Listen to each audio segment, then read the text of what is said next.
Welcome back to the podcast.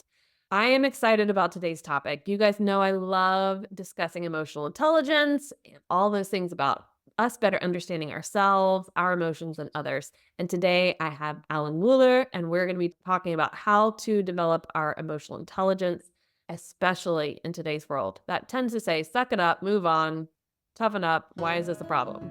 Welcome to the Balance Code Podcast, a place for high achievers to step outside the hamster wheel of day-to-day life and start learning tools for more balance. I'm your host, Katie Russler, and I will be guiding you on this journey of discovering your balance code. So, Alan, welcome to the podcast. So happy to have you here. Thanks. I'm so glad to be here. This is an exciting topic. Definitely. So, tell us a little bit about yourself, where you are, what you do, and the type of work you are doing right now. Sure. So I spent 20 years working in colleges and universities doing what we call student affairs. And if your audience is unfamiliar, it's sort of the things that make college tick outside the classroom. So it's the career center and it's the residence halls and it's the multicultural centers and it's the club office. So I did that for 20 years. I've also been a professor and I've worked in a lot of other industries. I worked in finance and such. And for the last 2 years, I've been doing consulting work with companies and city governments, municipal governments, also colleges, universities on communication and emotional intelligence and intercultural competence and all of these things that we need more of in the workplace. And so one of the funny things that makes me unique is I do have a doctorate in leadership, but I also was an improv comedian for 8 years. And so apparently out there in the consulting world, there are not a lot of people who've done both of those. And so that makes my journey a little unique. And I think that at least I learn better when I'm laughing. And I think a lot of people learn better when they're laughing. And so I incorporate a lot of comedy into the work so that we can delve more deeply into understanding each other. Yes, I think humor in learning is like the vital tool that helps us remember things, right? Because you're Oh like, my oh, gosh. that linked to that one thing that made me laugh so hard. So, Oh my gosh. I can tell you jokes that I heard a comedian tell in 1993, and I cannot tell you a single thing I read in 1993. Right. And right? so, there is a stickiness to funny things. Yeah. Yeah. Absolutely. And I love that you were in student affairs. I was an RA for 3 years. I was the Fantastic. summer housing assistant who booked everybody's rooms at Mississippi State University. Sorry, guys, if you were not happy between those years, I won't name the years. But yeah, student affairs is so huge. Yeah, my heart is there. Oh, Well, yeah, we could do an episode on that, but we're going to do an totally. episode on emotional intelligence. If you are listening and you're like, okay, give me the download on emotional intelligence. When we're talking about emotional intelligence, Alan, talk to me about what are, there's different ways of looking at the 5 or 6 different components. What are the ones you like to teach? To me, listening, empathy, and perspective taking are three of the ones that I hone in on. And so one example of perspective taking, and I do this with audiences from the stage sometimes, is I put up the FedEx logo. I don't know if you're familiar with FedEx, right? The Yeah. shipping company. And I tell my audience, I tell them about a fourth to a third of them have never seen the fact that there's an arrow in the negative space between the E and the X. Oh, And right, right. And so maybe, and I don't know if you've noticed that before too. No, no. oh, well, congratulations. Welcome to the party.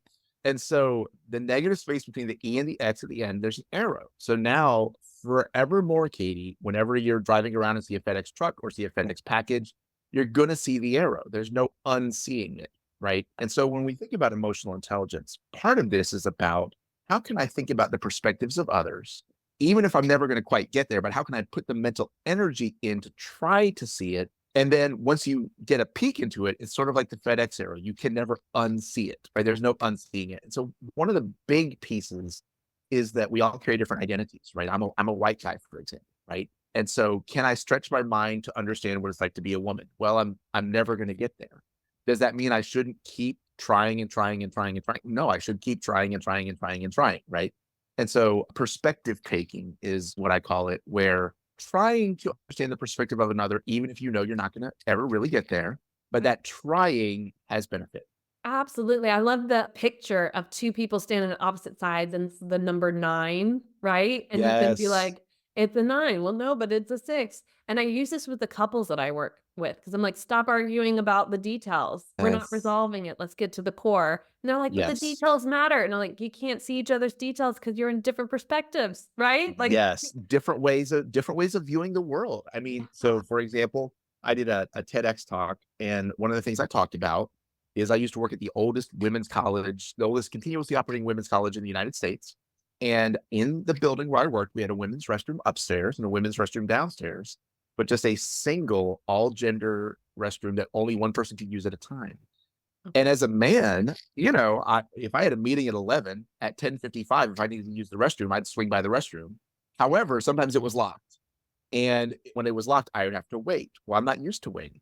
And so in my TEDx talk, I talked about getting out my calculator. And I thought, my wife has been waiting for the bathroom for 47 years. And so I got out a calculator and I thought to myself, okay, how many public events do I go to where there's a bathroom line, etc.? Okay, I'm going to add 10 minutes times every public event. And I did some math. And apparently I have 720 hours of my life that I've not had to wait for the bathroom.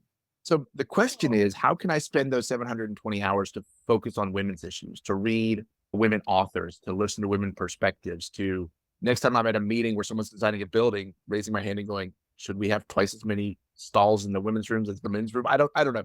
But the perspective taking stretch to try to, like you said, if I'm looking down on the ground and I see a 9, try to train my neck and be like, well, if I look at it from the side, is it still a 9 or could it be different? Right. And once you start practicing that, it really helps you build skill towards practicing it in other settings too. Yes, and the value, especially if you're in a home with young ones who are watching and listening, of teaching them how to do this from an early age is Yes. huge. It's Think about the huge. types of issues that could be avoided for them when they can stop and think critically. Yeah. Well, let me see it from their perspective in whatever form or fashion I can. I mean, you just standing there and waiting for a bathroom became a pivotal moment of, oh my gosh, right? Like, Sure. Sure. yeah. Yeah. Yeah. And there are times when, I enter a room and I'm doing a speech or something, and I reference that it did not take me 2 extra minutes to find a way into the room because I don't need any equipment to enter the room, equipment like a wheelchair, for example. Yep. And I'm like, I've just saved those 2 minutes. And sometimes that can be a little bit of a wake up call for people in the room. Like, oh, did I just save 2 minutes too? And then the question is, what can we do with those 2 minutes? Right. And so similarly in the US, many people of color, when they enter a room, and I've had great Black elders tell me this and share this experience with me, when they enter a room, like in a professional setting, they'll pause and look around the room to see who's here that looks like me. Right. Yep. As a white person, I don't spend those 10 seconds. I just don't. I mean, I've never. And so how many rooms have I entered times 10 seconds, times et cetera, et cetera, et cetera, where I've got sort of time in the bank. So that's one thing. I think active listening is another huge, huge component. I'm married to a counselor. I'm So, sorry. so no, no, it's great. It's great. But if your listeners are unfamiliar, listening is listening, but in so many parts of our societies, we're already preparing our response before the person that is speaking is even finished. We mentioned a little bit earlier that I speak some rusty German. And one of the things I appreciate about the German language is the verb is at the end. In the United States, the verb is in like the second position. And I'm convinced that if the verb were in the end in the US, kind of like Yoda speaks, that maybe people would interrupt each other less, right? That maybe you'd be listening more. If my sentence structure was your sister, your mom, your cousin, and I at the mall, and then put in the verb, I feel like people might be less inclined to interrupt. And so active listening is number one, letting that other person finish their thought. Number two, maybe rephrasing it to them, saying, I think what I hear you saying is this. Am I getting that you're saying this? And if you feel like you're taking them into a therapist's office, that's okay. Because just because therapists or counselors use it doesn't mean we can't use it to be better listeners and better leaders? Right. Being able to really be listened to. And all of you who are listening have had that person in your life who did a really good job of listening. It's not a hard skill, but it's a hard habit to break not doing it. Hmm. Because Hmm. we're so good at the next line, the next thought, oh, I wanted to tell you this one thing instead of focusing on what was said in front of us. And you're absolutely right. If we just, let me make sure I've heard what you're saying. Is it this? And Right. if you have a hard time focusing, the real world right now is a lot of people have ADD because of the world we're in, a constant go, go, go. Have a piece of paper and pen in front of you then as someone's Yes. talking and be like, let me take notes. Okay, Yes. think what's being said. Yes. That Take notes. yeah. Yeah. Take notes, compare notes. One of the other things a layer that I put into this listening conversation is extroverts and introverts. And I do a lot of work with the Myers-Briggs, which is a very misunderstood tool, but I'm certified. So I spend half of my time teaching people to not use it badly, if that makes sense. Yep. But extroverts by nature have a harder time developing listening skills sometimes because extroverts are sort of externally processing. And one of the kind of funny little secrets about introverts is that most extroverts imagine that introverts are all great listeners. The truth is, many introverts are just thinking about getting home to finish that book or getting home to hang out with their one best friend or getting home to watch a movie on the couch or whatever, but they seem like good listeners because their mouth isn't always moving. And extroverts project onto them, oh, you must be a good listener, right? Sorry to out their dirty little secret of introverts. And so when I'm working with extrovert leaders, I tell them you need to listen and rephrase well before you enter the conversation. For introverts, I say developing the skill to actually listen is something you're going to probably be able to do pretty easily. But making the other person feel heard might be more challenging to your introvert Yeah. because an introvert might hear it, internalize it, and go on about their business.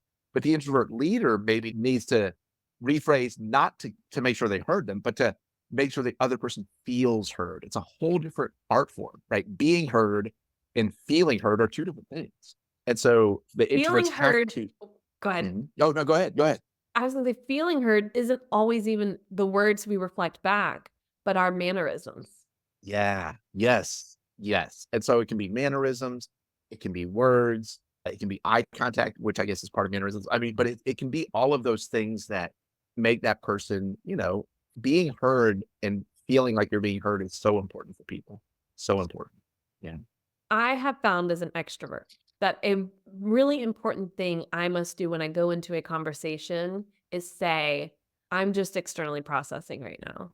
And most of the time, extroverts, when we externally process, we don't even need the person to reflect anything back. We're figuring it out as we say it. And then all of a sudden we come to the result. And if somebody then gives us feedback, we get aggravated because they're like, no, I already figured it out. Like we're moving on next thing, right? So the more awareness we have of ourselves and how we process, and what we need from our partner in that conversation. I just need your ears. Well, that takes from their time. Can you audio note this to yourself, right? And like record it and listen to it and be like, oh, I got it. Do you really need to waste somebody else's time or do you really need their feedback? And are you open to their feedback? But that is that emotional intelligence awareness. What do I need right now? What's going on rather than the let me just blurt out the things that's coming, in my mind right now. Yeah. Yeah, yeah, and the taking feedback it's a challenge for everybody. And so in so many corporate settings, people will have an annual performance review where all their feedback will be saved for that one moment. And when I worked in universities, it was similar, but I would tell my team, I would say, if we get to the annual review or whatever it's called, and you hear anything surprising, I have failed, right? Mm, yeah. That I need to be constantly communicating, giving you feedback. And then also, I need to be constantly seeking feedback from my team, right? There's this hierarchical idea that I had to sort of try to tear down a little bit, which was interesting. I had three different generations on my last staff. I had two baby boomers, two Gen Xers, and two millennials. And so the baby boomers, when I kept saying, "Look, if you disagree with me, tell me. If you disagree with me, challenge me. That we're going to get better as a team when you do that." The baby boomers didn't buy that. And also there was a gender difference. I was the one man in the office, and both of my baby boomers were women. And so this Gen X person who's trying to break up traditional leadership ideas, the baby boomers are like, no, no, we don't tell the boss what we think. And I'm like, but I'm not the boss. I'm your supervisor. It's different. And it was a little bit of a harder sell, but it takes some courage to be vulnerable to really solicit feedback. And, getting into that habit can be valuable in so many settings and to ask for it and to say to people and use the words and say, I'm going to suspend my ego for this. I'm going to let go of my ego for this. And I'm just going to lean into the feedback, even if it's hard for me to hear, so that I can get better, so that we can all get better. And so there are a lot of myths we tell ourselves about perfectionism that we need to let go of, you know? Yeah.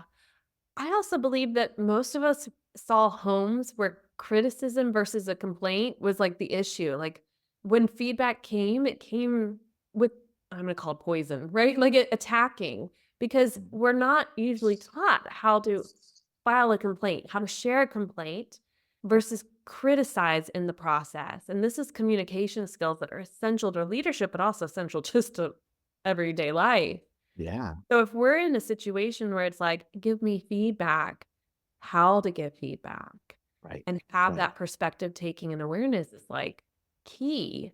I find often, working with people that it's like they'll say, and then I said this, and they're like, "Whoa, that's a big criticism." They're like, "Well, no, I was just telling them I didn't like this." And I'm like, "Okay, I'm going to say it to you." And I'll reflect it, and they're like, "Oh, So I'm gonna make some notes here because I have a few thoughts to share. So one of them, you may have heard in corporate speak, people have talked about the positive sandwich. And I'm not a huge fan of this model, but I'm a huge fan of what's hidden within the model. So the positive sandwich, if you don't know, is if you have some criticism to give someone, you compliment them first, and then right." you criticize them. It's like bread, meat, bread, right? Criticize them and then compliment them at the end. And I think that that comes from a place of sort of supporting inefficient and ineffective communication throughout the year, right? And so instead, one of the things I say is instead of the positive sandwich, just set the table. And when you're setting the table, just say, hey, I'm going to give you some feedback now, but I want you to know first that you're valuable. You're valuable to this organization. I'm not going to contrive or make up a piece of bread. I'm not going to make up a fake compliment for right now to boost your ego. But I'm going to remind you that you're valuable because one of the number one myths we tell ourselves when receiving tough feedback is I'm not valuable, right?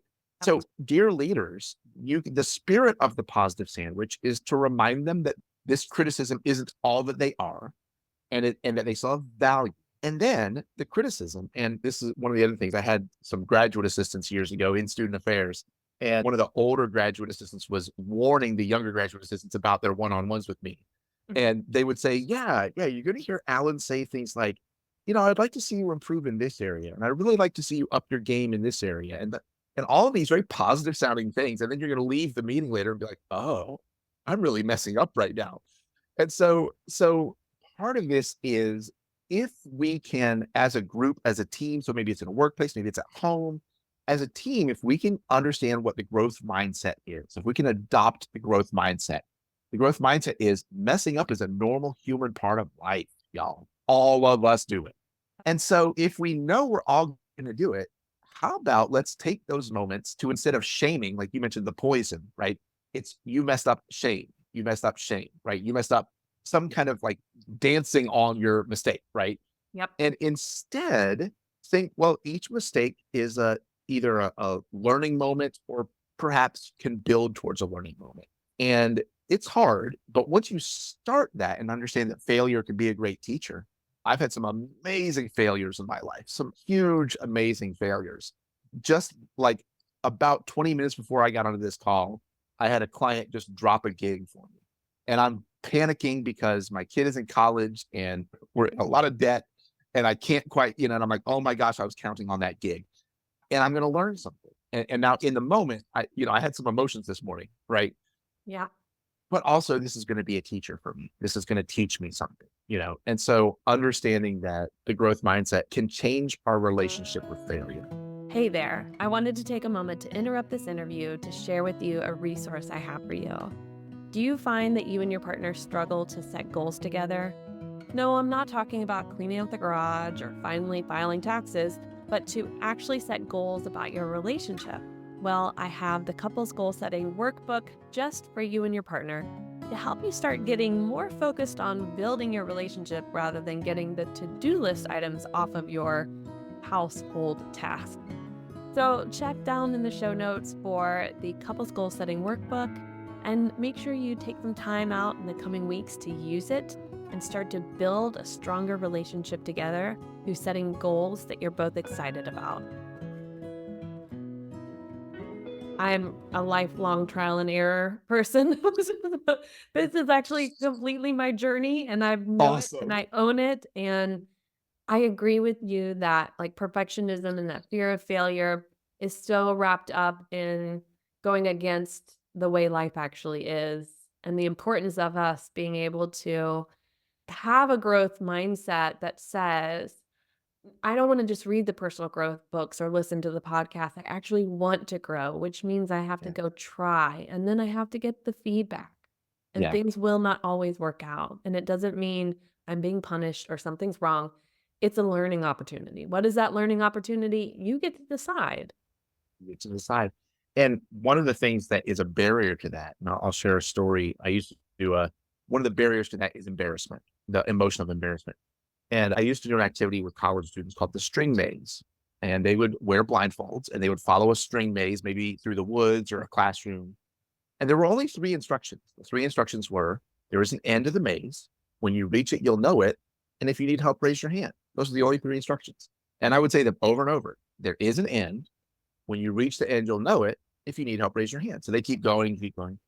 Finally, a student will raise their hand and say, I need help. And as soon as they say that, I whisper to them, take off your blindfold. Congratulations, you've reached the end. Reaching the end is just the courage to ask for help. And then I take that student off the string maze and I stare them straight in the face and I repeat the three things. There is an end. When you get to the end, you'll know it. If you need help, raise your hand. Yep. But here's the important part. When we sit and process that, and I ask students, why are we resistant to ask for help? Most people report, well, I don't want people to feel like I'm stupid. I don't want people to look down on me. I don't want people to think that I don't know the answers. And I'm like, I understand that feeling. I totally get it. So when other people raise their hand and ask for help, that's what you think about them, right? Well, no, of course not. Okay. Hello, friends. We just identified a gap, right? Which is we tell ourselves that if we ask for help, it's going to be embarrassing and people are going to look down on us. And then when we see other people asking for help, at least in my book, I actually see that as sort of an act of courage. And I do want to pause and say that, again, I'm a man.